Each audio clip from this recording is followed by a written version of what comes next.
Sino ang barkada mo?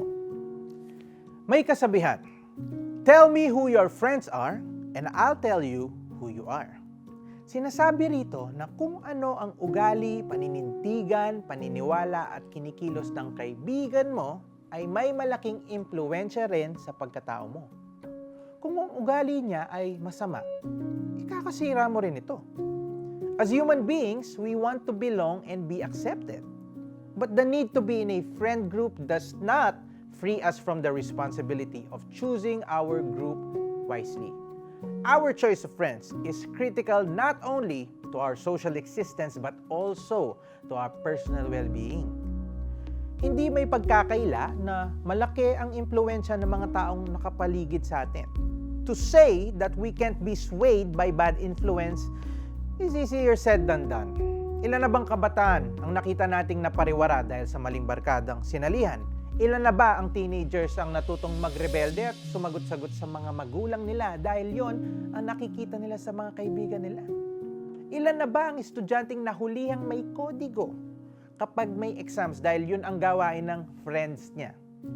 And most of the time, the weak ones, maging bata, teenager, or adults man, give in to the pressure para lang hindi sila ma-ostracize at mapaghigantihan.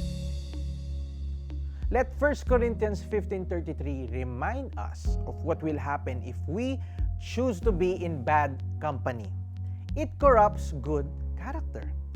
Proverbs 13:20 also says, he who walks with the wise will become wise, but the companion of fools will be destroyed.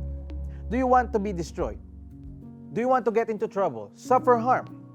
Then let us surround ourselves with people who will affect us in inspiring and wholesome ways.